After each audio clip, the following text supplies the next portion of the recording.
بسم اللہ الرحمن الرحیم۔ مولانا روم نے اپنی کتاب میں لکھا ہے کہ حضرت موسیٰ علیہ السلام کا ایک دوست ہوتا ہے جو موسیٰ علیہ السلام سے بار بار اصرار کرتا ہے کہ اے موسیٰ، تو اپنے اللہ سے روز ہم کلام ہوتے ہو، میں جانوروں کی بولیاں سیکھنا چاہتا ہوں، آپ مجھے جانوروں کی بولیاں جو ہے وہ سکھا دیں، اپنے اللہ تعالیٰ سے یہ دعا کریں۔ تو حضرت موسیٰ علیہ السلام بھی ان کو سمجھاتے ہیں کہ یہ اس کے لیے بہتر نہیں ہے۔ جب وہ بار بار اصرار کرتا ہے تو موسیٰ علیہ السلام اللہ تعالیٰ سے التجا کرتے ہیں کہ میرا ایک دوست جو ہے وہ جانوروں کی بولیاں جو ہے وہ سیکھنے کے لیے بڑا اصرار کر رہا ہے۔ تو اللہ تعالیٰ بھی موسیٰ علیہ السلام کو یہی بتاتے ہیں کہ یہ اس کے لیے بہتر نہیں ہے، لیکن وہ دوست نہیں مانتا ہے، تو اس کے اصرار پہ اللہ تعالیٰ اس کو دو جانوروں کی بولیاں جو ہے وہ سکھا دیتا ہے، ایک کتا ہوتا ہے اور ایک مرغا ہوتا ہے۔ تو موسیٰ علیہ السلام اس کو بتاتے ہیں کہ آپ یہ دو جانوروں کی بولیاں جو ہے آپ یہ اللہ تعالیٰ نے آپ کو یہ عنایت کر دی ہیں، آپ ان کی زبان جو ہے وہ سمجھ سکتے ہیں۔ تو وہ موسیٰ علیہ السلام کا وہ دوست جو ہے وہ گھر جاتا ہے اور روٹی کا ایک ٹکڑا پکڑتا ہے اور مرغے کو ڈالتا ہے، تو باغ کے کتا بھی آ جاتا ہے اور وہ مرغا جو ہے اس کتے سے کہتا ہے کہ آپ یہ روٹی جو ہے مجھے کھانے دیں، اور کل جو ہے میرے مالک کا کٹرا جو ہے وہ مر جائے گا تو وہ باہر پھینک آئے گا، تو آپ وہ کھا لیجئے گا، یہ روٹی مجھے کھانے دیں۔ مالک جو ہے موسیٰ علیہ السلام کا وہ دوست جو ہے وہ چھپ کے یہ باتیں سن رہا ہوتا ہے، تو وہ پریشان ہو جاتا ہے کہ میرا کٹرا کل مر جائے گا۔ وہ اٹھتا ہے اور کٹرا کھولتا ہے اور جا کے بازار میں جو ہے وہ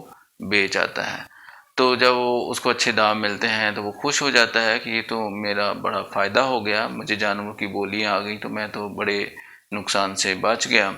تو اس طرح اگلے دن وہ پھر روٹی کا ایک ٹکڑا لیتا ہے اور مرغے کو ڈالتا ہے، تو کتا بھی بھاگا چلا آتا ہے۔ تو مرغا جو ہے کتے سے کہتا ہے کہ آپ یہ روٹی کا ٹکڑا جو ہے مجھے کھانے دیں، کل میرے مالک کا گھوڑا مر جائے گا، وہ باہر پھینک آئے گا، تو آپ وہ گھوڑا کھائیے گا۔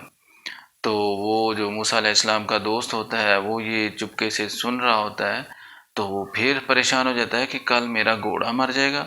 وہ جاتا ہے اور گھوڑا کھولتا ہے اور جا کے بازار میں فروخت کر آتا ہے، اس کو بھی اس کے اچھے دام مل جاتے ہیں۔ تو وہ یہ خیال کرتا ہے کہ یہ تو جانوروں کی بولیاں سیکھنے سے مجھے تو فائدہ ہو گیا، موسیٰ علیہ السلام تو کہہ رہے تھے کہ میں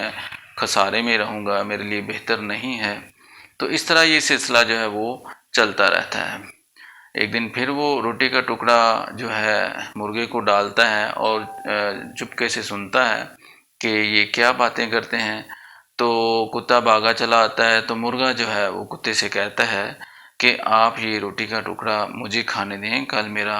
مالک مر جائے گا تو لوگ اکٹھے ہوں گے، کھانے پکیں گے، تو آپ وہ کھائیے گا۔ تو جو مالک جو ہے وہ چپکے سے سن رہا ہوتا ہے، تو وہ یہ سنتے ہی اس کے پیروں تلوں سے زمین نکل جاتی ہے کہ کیا کل میں مر جاؤں گا۔ تو وہ روتا چیختا چلاتا موسیٰ علیہ السلام کے پاس جاتا ہے اور کہتا ہے کہ اے موسیٰ، یہ کیا ہو گیا، یہ تو مرغا یہ کہہ رہا ہے کہ کل میں مر جاؤں گا۔ تو موسیٰ علیہ السلام نے اسے کہا کہ کیا آپ کو بتایا نہیں تھا کہ جانوروں کی بولیاں سیکھنا آپ کے لیے بہتر نہیں ہے؟ تو وہ کہتا ہے کہ نہیں، آپ اپنے رب سے التجا کیجئے کہ وہ مجھے اس عذاب سے، اس پریشانی سے بچا لے، میرا کو حل تلاش کیجئے۔ تو موسیٰ علیہ السلام اللہ سے جب ہم کلام ہوتے ہیں تو اللہ تعالیٰ کہتے ہیں کہ موسیٰ، میں نے پہلے ہی بتایا تھا کہ یہ اس کے لیے بہتر نہیں ہے۔ وہ جو اس کے جانور مرنے تھے وہ اس کا ایک چھوٹا نقصان تھا، اس چھوٹے نقصان نے اس کو بڑے نقصان سے بچا لینا تھا، لیکن اس نے اپنے اس چھوٹے نقصان کو بچا لیا، تو جس کی وجہ سے وہ اپنے بڑے نقصان کے لیے تیار ہو جائے۔ تو اس کہانی کا نتیجہ جو ہے وہ مولانا روم نے یہ اخذ کیا ہے کہ انسان کے جو چھوٹے چھوٹے نقصانات ہوتے ہیں وہ اس کو بڑے نقصانات سے بچاتے ہیں۔ اسی لیے اللہ تعالیٰ نے جو صدقہ، خراج، زکوٰۃ کا حکم دیا ہوا ہے، یہ انسان کو جو ہے خرچ لگتا ہے، لیکن یہ اس کو بڑے نقصانات سے بچاتے ہیں۔ احادیث کا مفہوم ہے کہ صدقہ جو ہے وہ انسان کو موت سے بھی، انسان کی موت بھی ٹال دیتا ہے، صدقہ خراج جو ہے وہ بھی بلاؤں اور وباؤں سے بچاتا ہے۔